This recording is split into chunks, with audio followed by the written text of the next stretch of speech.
the tape, but we'll be back, and I promise that.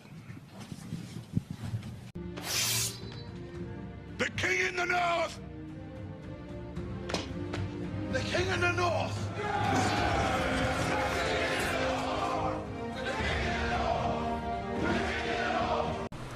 Yo, as always, like, share, subscribe. Now let's just get into it. So Michigan will play Washington Huskies this Monday, 7:30 for the national championship. This it, y'all. We in the end game. We are in the end game. You know, all that pain we felt over the years. Those have been with me since, what was that, 2016. Man, what a long way it has been, and what a journey. But we here. We here now. So ain't no pussyfooting around. Let's just get into it. So Washington is undefeated. They've had some close games, but they've managed to run the table through the Pac-12. They'll be a Big Ten team. Now, the thing about them is, and this game is kind of a new style versus the old style, because Washington, they do the spread, they do a lot of quick pass. They make you defend the whole field. They'll throw it sideways and they'll throw it 50 yards down the field. Michael Penix, he's a beast. Those of you that pay attention, that you know, this is the Michael Penix that was in Indiana that lit us up in 2020. Before he, I think he got hurt 2021 and transferred. I think he got hurt late 2020 and transferred to Washington 2021. So he's shredding teams, and they spread it around in their offensive system. It's nice. You know what I'm saying? Going against a Michigan team that wants to run the ball and play great defense. So let's just get into it. So I guess I'll start with what Michigan's defense needs to do against Washington's offense. Now, like I was just saying, Washington's offense is a spread scheme where you're going to throw it sideways. You're going to do jet sweep motions. They're going to throw it down the field through to these big time receivers that they have, and they got three good receivers. They've got three of them. They got Ndunze. I think he's better than Marvin Harrison. I know that's the big debate. I think he's better. I think he's more of a dog.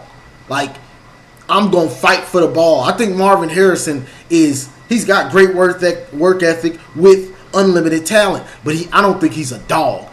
This dude is a dog. I think this is the best receiver in the country. I don't care what anybody says. I don't care about their argument. I don't care about you saying C.J. Stroud ain't there this year. He had the same stats last year and this year. That's just my point on it. You can take it what you want. That dude ain't this. He ain't this dude. He's just not.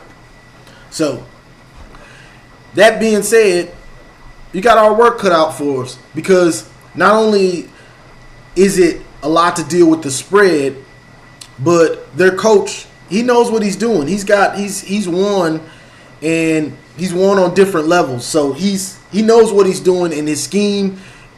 He's got what he needs for their scheme to be very successful this year with Penix. Because Penix is throwing dimes, and their offensive line, he's only been sacked 10 times.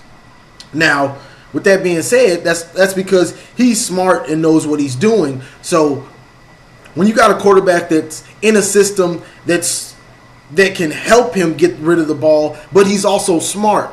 So if there is a pass rush, he'll throw it away. Or he'll buy time. You know, his pocket presence is very good. So he'll also, you might see him fade outside of the pocket just to get some time to throw it away or buying time so one of his guys can get open. Now, one more thing. Their running back, he got hurt against Texas. He's been hurt for the last month, even with the break. He's got some sort of foot injury. I'm not sure if he'll play. I saw them put a tweet or ESPN, whatever. They said he's gonna try to play. It's the national championship. You're gonna try to get shot up, and he's gonna try to come out there and play. I mean, it is what it is. So we'll see. We'll see if he can actually continue to play, or will he try to play and then he just can't go. So we'll find that out. So the thing about going against their type of offense and a quarterback as smart as Penix is with Jesse Minter, and I know somebody's gonna say, well, Ohio State 2021 and this year Ohio State's got great receivers and all that. That's true, and you're right about that. I would say the 2021 Ohio State with Olave, Wilson, and Jigba was the closest you're gonna get to it. But and that is similar. The thing about that is this offense is a little bit different, and I think it's a little bit better than that offense. That's for debate, but to me it is. And the thing why I say that is because I think they give you a little bit more to handle, and their coach isn't afraid to run that rock if he needs to win the game. Ryan Day don't want to do that. You know what I'm saying? So if Dylan is healthy, Dylan Johnson, if he's healthy and can go, if they need to run that rock and it's working, he'll let him tote that thing. So the things you want to do against an offense like this that'll not only throw down the field but also throw sideways, the slot screens, the quick screens, things like that, is if the pass rush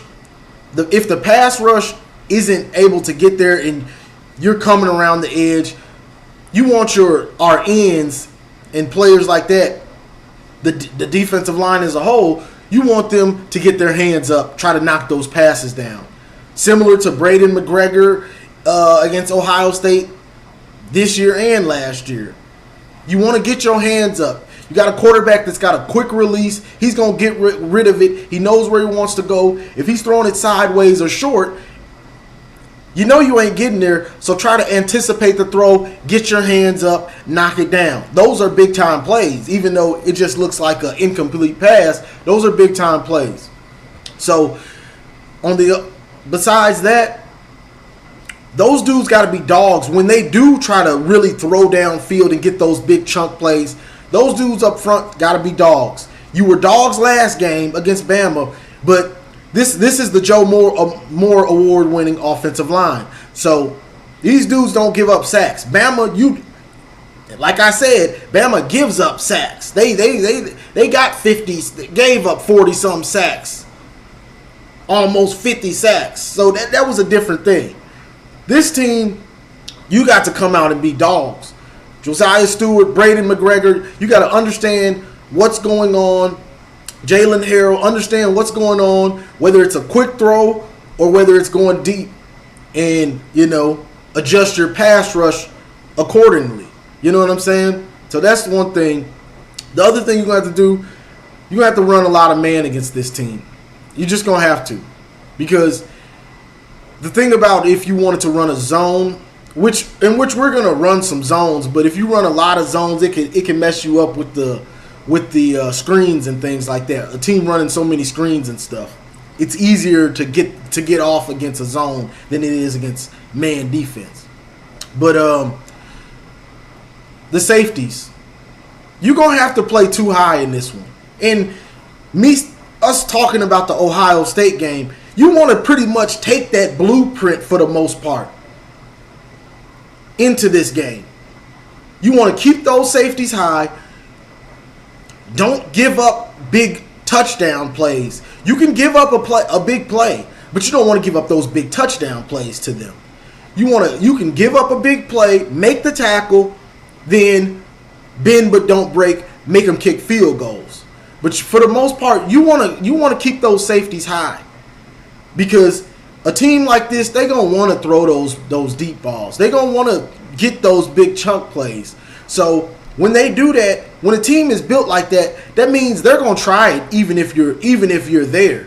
They're gonna try it because he trusts his receivers more than he thinks his receivers are better than our DBs. So he's going to test us. You know what I'm saying? But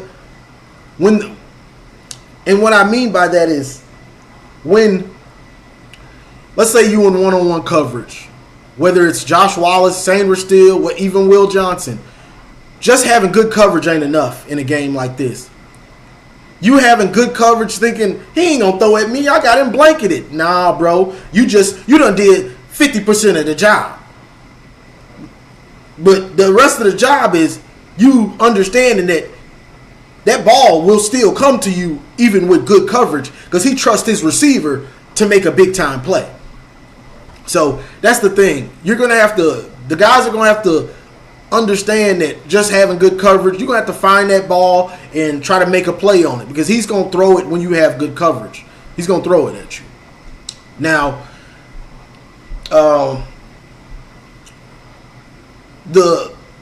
I think the closest player that we've played to them this year as far as quarterback is Baby Tua, because Baby Tua did a lot of that. He'll do that. He'll throw it with good coverage, knowing I trust my receiver to make a play. So that's the thing. I'm not sure if Will Johnson will follow Ndunze around. Probably should, honestly, but they got 2,000-yard receivers. So I mean, I guess you have to pick your poison. Do you want to just try to see if you can really take Ndunze out, or do you want to just play it how it goes? We'll have to wait and see on that. Honestly, Will Johnson will probably follow him around, honestly, because they did it with Marvin Harrison Jr., so you can probably expect the same thing. Now, so the goal is to get them into third and longs, the same way any game. So then we can try to blitz them. You know what I'm saying? Then you can blitz these guys in those third and longs. And I know somebody's going to say, well, what's the point of blitzing if it's not likely you're going to get there? The goal of blitzing isn't always to get a sack. The goal of blitzing is to make the quarterback get rid of, on third down at least, get rid of it before he wants to or have to throw it away. Because he's waiting on that route. It's not there. It's not there. I got to get rid of it. Now, a quarterback like this might be able to buy a little bit more time or anticipate the throw and get it done. But if that blitz comes through and the corners, the secondary is playing tight when they're doing these blitzes and anticipating the short routes, then it's problems. You know what I'm saying? So you want to blitz and then have your secondary knowing, all right, this dude's going to have to get rid of it early. Be ready for it. Be ready for a short throw because it's 3rd and 7, 3rd and 6, something like that. So the goal is to just make him get rid of it. Make him throw it out of bounds because this dude is smart. He understands, all right, live to fight another downs. I'm going to throw it away, throw it in the dirt, live to fight another downs. That's a win for us. So that's the thing right there. You know, the goal is to just – Michigan's going to have to tackle in this one too. You're going to have to – I mean, that's not saying much, but you're going to have to tackle. So that's the thing. Play a lot of tight man, 2 safety high. Defensive line. Get your hands up on these swing passes and things like that, these screens to the wide receivers. And probably going to see blitzing on 3rd down to make sure Penix can't read the field and he has to get rid of it. Bend but don't break. Force them to do something they haven't done that much this year. Kick field goals. Ball game. Same as Ohio State. You're going to give up some plays, but force them to kick field goals. So that's what I got for the Michigan team on offense. I mean, Michigan on defense going against Washington's offense. Similar. The game plan is pretty much the same as Ohio State. I just think that they're better. I think they got a better play caller, and Penix might be better than him. The last thing with that, Penix isn't C.J. Stroud. C.J. Stroud gave Michigan a break on those games because he refused to run. So that's also something you got to watch out for. Is you got to watch out for him running when a play breaks, when there's nothing there, everybody's covered. He'll go get 10 yards. He's mobile. He's not the guy that he was at Indiana, but he can still go get 10, 15, 20 yards if it's there. You know, sometimes our linebackers, they just vacate and they all the way downfield and it's yardage there. So that's the last thing you got to watch out for. The job ain't easy for the defense. You know what I'm saying? This is similar to an Ohio State game when they was cooking. The job ain't going to be easy for the defense. Them boys going to have to play. But you're going to have to make them kick field goals. They going to move the ball 20-20, but make them kick field goals. And then they might get antsy and then go for it on fourth, and then you get nothing. So that's what I got for Michigan's defense going against Washington's offense. You know, we're going to run different coverages, but you're going to have to run a lot of some man blitzes, and try to get after this dude on third down. Nothing that we haven't done. So that's it for that. The Washington defense against Michigan offense. Now, this is where complementary football comes into play, because Washington is a team that's going to throw it up and down the field. They might go up tempo, and you know they want it to be a track meet. So the yin and the yang, like this is a true yin and versus yang type of game. So the thing that Michigan wants to do, and that's what we do, is ball control. We're going to eat up the clock. We're going to eat up the play clock. Slowly, methodically move down the field. So the best defense for a quarterback like Michael Penix is keep his butt on that sideline, wondering when he going to get back in. And while he waiting to get back in, he loses some rhythm. He gets antsy. I can't wait back in to get in and make a play. I can't wait to get back in and make a throw. He over there getting antsy. So that's the thing with a quarterback like this. You know what I'm saying? You want to keep him on the sideline and eat up that clock. Limit the possessions, because teams like this, they're used to scoring a lot. So when they don't score a lot at first in the beginning of the game, and you know as the game goes on, they get antsy for those big plays, and that's when you can get some turnovers. So that's the thing. You know, Michigan's offense has to help out the defense by getting sustained drives, eating up that clock, keeping Penix on the sideline, and also helping our defense rest. You know what I'm saying? So Washington's defense. This is why when I do long videos, I usually split them up, because I start getting confused. But Washington's defense, they're not ranked high. You know what I'm saying? Passing yards, they give up 260 passing yards a game. But if you're just looking at the stats, that's somewhat fool's gold, because they get up and then teams have to pass to try to come back or to try to keep up with them. You know what I'm saying? So I don't think their pass defense is exactly that bad. And they also give up 130 rushing yards a game, and they give up 24 points a game. So the defense they got an okay defense. You know what I'm saying? They got an okay pass rush. So to me, Michigan should be able to run on these dudes and also throw on them. And the way Michigan's offensive line, which did an amazing job on Dallas Turner and the edge rushers for Bama, they shouldn't really have a problem. But pass blocking these dudes.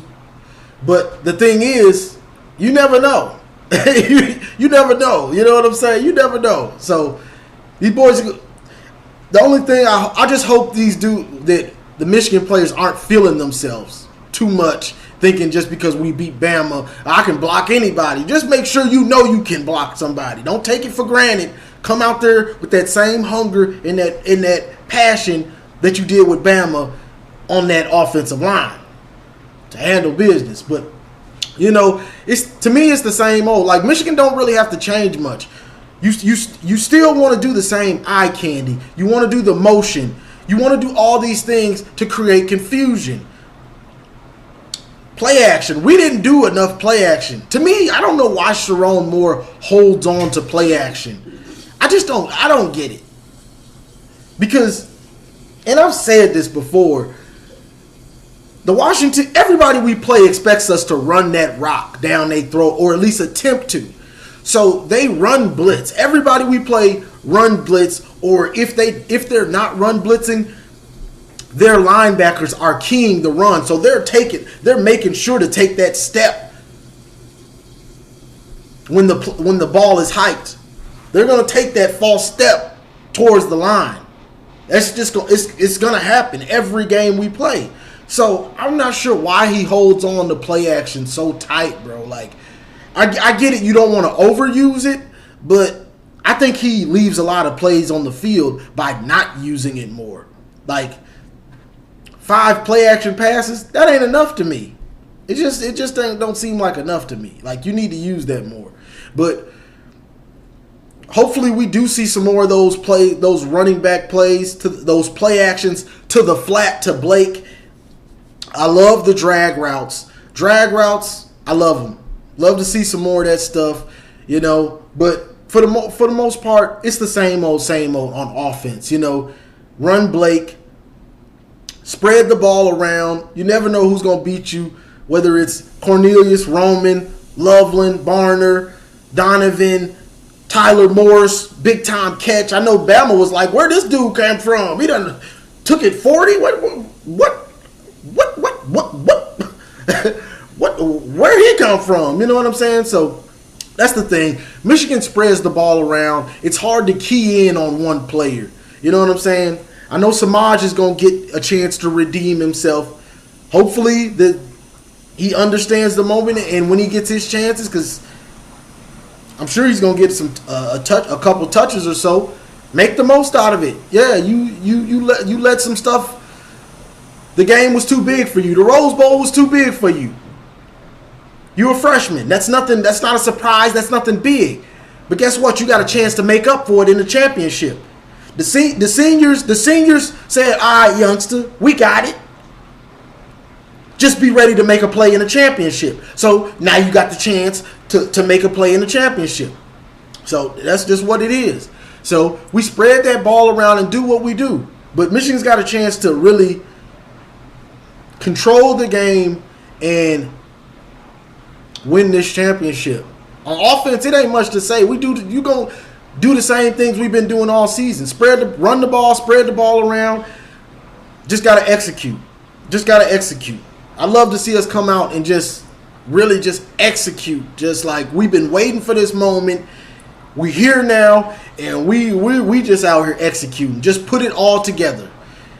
Now, y'all know normally I don't talk about special teams, but it looks like it needs to be talked about. It looks like it needs to be talked about. Now, punt return, I'm not sure. Me just saying all that about Samaj, I'm not sure if you should put him back there. I'm not sure. But then again, Thaw had a bonehead play, so I don't know who to put back there. And this is why all season I've been harping on the punt returner. All season I was harping on it. All season. I think everybody was, because it was so confusing. Why is Thaw back there? This dude looks like he's never been returned a punt. Why is he back there? Then you put Samaj back there, but you did it so late in the season. You had Tyler Morris back there, and he was looking nice. So you put the freshman back there who made some play, made the big time run in the Big Ten championship, but he's still a freshman. You know what I'm saying? So it's just like, all right, bro, like, what are you doing? I would have put Cody Jones back there, one of those dudes. Like, I just don't understand like how you've waited this long, and it took 95% of the season before you put Samaj back there. You know what I'm saying? Like, you had so much time to really get this dude comfortable, you know, but it's like, I don't know what was going on. Not kick return. punting, I'm not sure what was going on with our punter.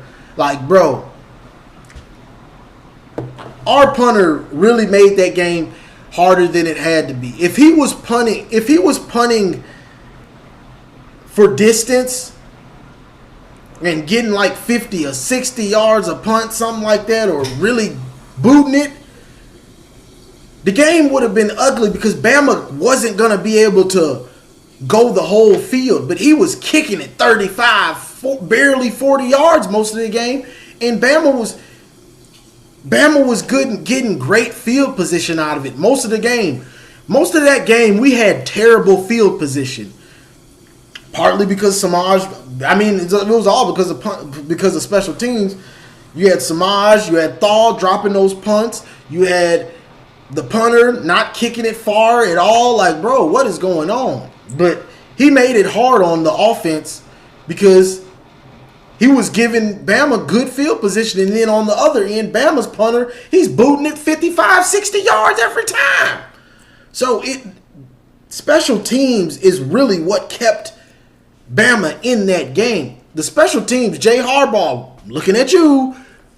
Please, brother, please get these guys back to what they were. I don't know where that came from, but we need it on point because you don't want to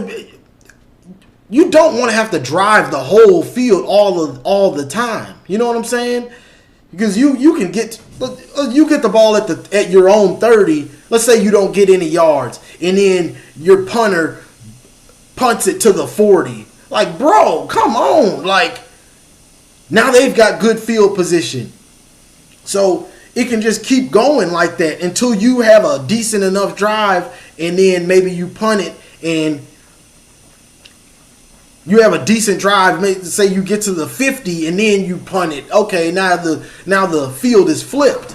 But if you're having a stagnant offense and you're having to punt and your punter isn't kicking it worth crap, you could be in a hole with field position that whole half. You know what I'm saying? So they got to be better, bro. They definitely got to be better. The field goal kicking, it's got to be better. You know, what's his name? Turner, I believe. He missed that kick. We had the botched hold. We had the botched hold on the extra point where the ball went through the punter's hands. You know, because he's the holder. Just can't happen. You got to get these guys on the same page. Special teams is huge, and it's always been big for Michigan. We've always had good special teams, so it was mind-boggling to see the defense and the offense doing well, and then the special teams looking like, carry us. Come on, guys. Like, what happened to our special teams? This is crazy. But we got to have it. You know, I barely even talk special teams most of the time because it's always normally good. You know, the only thing I've really had to say all season about it is the punt return. But now it's just like everything. But it's got to be on point in this championship game. It has to be.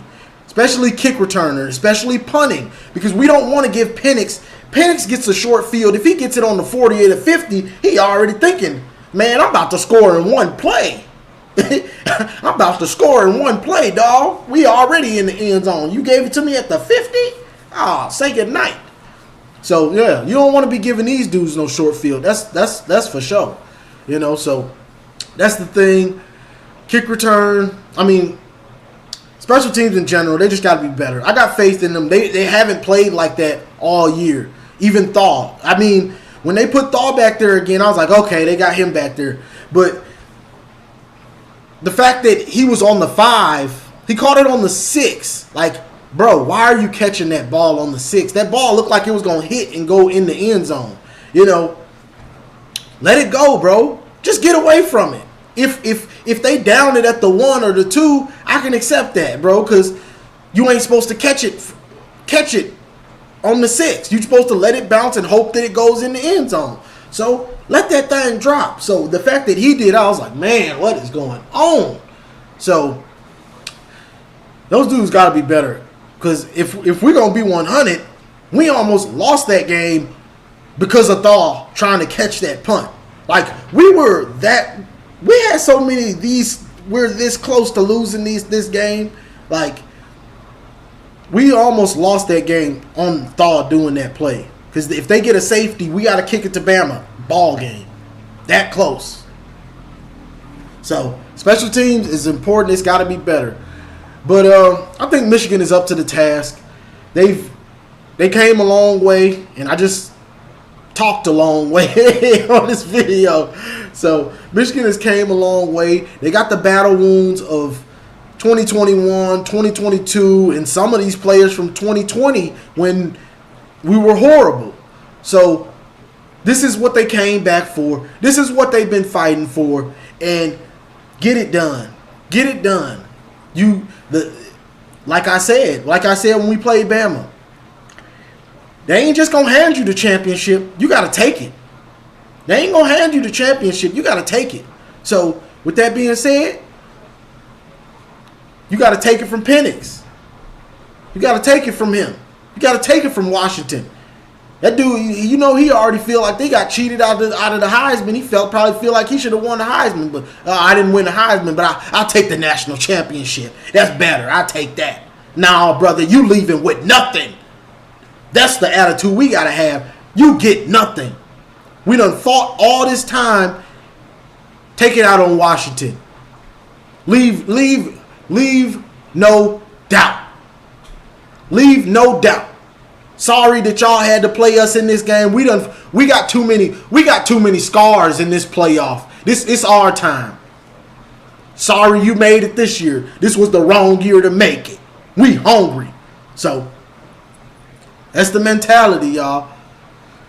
We'll see. But I got faith because it's not like we haven't seen something like this before. So you should be mentor should have a great game plan because he been cooking.